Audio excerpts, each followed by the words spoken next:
Hi నమస్తే అండి.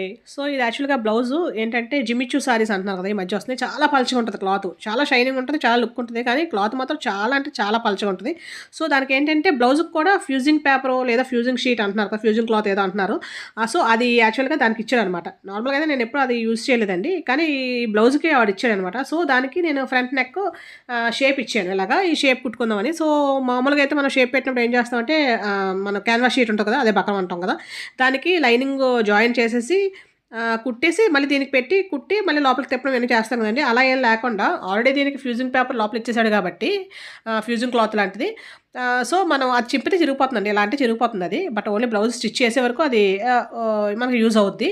So, దానికోసం మనం ఇంక లోపల తతంగం అంతా చేయకుండా ఇలా ఈజీగా కూడా కుట్టేసుకోవచ్చండి. ఫస్ట్ కింద మన మెయిన్ క్లాత్ ఏసాను. మెయిన్ క్లాత్ ఒరిజినల్ సైడ్ ఏసాను. పైన లైనింగ్ ఏసాను. చూసారు కదా! ఇది ఫ్రంట్ నెక్ అండి. బ్యాక్ నెక్ కాదు. బ్యాక్ నెక్ నార్మల్‌గా రౌండ్ నెక్ పెట్టేసాను. ఫ్రంట్ నెక్ అనమాట ఇది. సో, ఇలాగా కుట్టేసిన తర్వాత ఇప్పుడు ఈ షేప్ అలా ఉంచేసి షేప్ దగ్గర మొత్తం మిగతా అంతా ఎక్స్‌ట్రాగా ఉన్న ఒరిజినల్ క్లాత్‌ని కట్ చేసేద్దాము. కట్ చేసేసిన తర్వాత ఇప్పుడు మనం ఒక నార్మల్‌గా వైట్ క్యాన్వాస్ షీట్ ఉంటది కదా! ఆ క్యాన్వాస్ షీట్ జస్ట్ దానికి పెద్దగా ఏమి షేప్‌లు గట్రా ఏం కట్ చేయక్కర్లేదండి. జస్ట్ ఏంటంటే అది మన డిజైన్ ఉంది కదా! ఆ డిజైన్ కవర్ అయితే చాలు అంతే. సో, అలాగ అంటే నేను యాక్చువల్‌గా నేను నిన్న ఇంకొక మోడల్ కుట్టాను నేను. ఆ మోడల్‌లో మిగిలిన ముక్క అనమాట ఈ క్యాన్వాస్ షీట్. సో, దానికి అల్పిన్స్ పెట్టేసాను. మనకు కదలకుండా ఇలా అల్పిన్స్ పెట్టేసుకుంటే మనకి హెడేక్ ఉండదు. సో, ఇప్పుడు ఇవతల వైపు తిప్పేసి మనకేదైతే ఫస్ట్ ఉందో షేప్ కనిపిస్తుంది కదా! ఆ షేప్ మీద అలా కుట్టేయాలి. ఇదే అండి ఇప్పుడు నేను చెప్పాను కదా! ఫ్యూజింగ్ షీట్ లాంటిది ఒకటి ఇచ్చాడు అనేసి. దానికి అంటించే ఇచ్చాడు. కానీ ఎలాంటి ఊడిపోతుంది కానీ అక్కడ అంటించి ఇచ్చాడు. అంటే కుట్టుకునే వరకు ఓకే. అంటే బాగా పలుచగా ఉంది కదా క్లాత్ లేదంటే కుట్టలేము మనం. సో, అందుకని చెప్పి అది ఇచ్చినట్టున్నాడు. అలాగే కొన్ని ఉప్పాడ పట్టు సారీస్ కూడా ఈ మధ్య ఇవి ఏసేసే కుడుతున్నారు. ఎందుకంటే ఇక్కడ చిరిగిపోతుందని, పీక్కుపోయేటి అయిపోతుందని. ఈ కార్నర్స్‌లో చిన్న కటింగ్‌లు ఇచ్చుకోవాలండి. రౌండ్ దగ్గర అంటే కార్నర్‌లోను. ఇచ్చిన తర్వాత అల్పిన్స్ తీసేద్దాం. తీసేసి ఎక్స్‌ట్రాగా ఇంక ఈ బక్రం ఎంత అక్కర్లేదు మనకి. జస్ట్ ఒక 1 ఇంచు లేదా 1 ఇంచ్ కూడా అక్కర్లేదు. ఒక హాఫ్ ఇంచ్ ఉంటే చాలు. ఆ కుట్టిన తర్వాత ఒక హాఫ్ ఇంచ్ ఉంటే చాలు. పావించ్ ఉన్నా చాలు. బట్ పావించ్ అంటే మళ్ళీ ఎడ్జ్‌లో కట్ చేయాలి కాబట్టి నేను హాఫ్ ఇంచ్ వదిలేసి చూసారు వైపు లైనింగ్‌ని ఒక్కటే తిప్పేస్తాం. లైనింగ్ తిప్పేస్తే ఏమవుద్ది మనకి ఆ బక్రం మధ్యలో ఉండిపోద్దనమాట.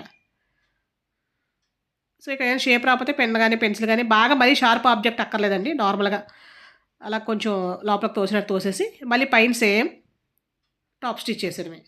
పైన కుట్టేస్తాం కదా! అది. చూడండి దగ్గర నుంచి చూపిస్తున్నాను.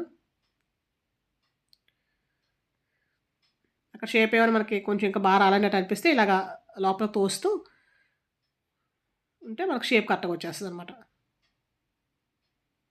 సో, నేను నెక్స్ట్ కూడా అనుకుంటున్నాను. ఉప్పాడ బ్లౌజ్ ఆల్రెడీ ఉన్నాయి స్టిచ్ చేయడానికి. దానికి ఇలాంటి షీట్ ఏమైనా కొనేస్తే బావుంటదేమో అని.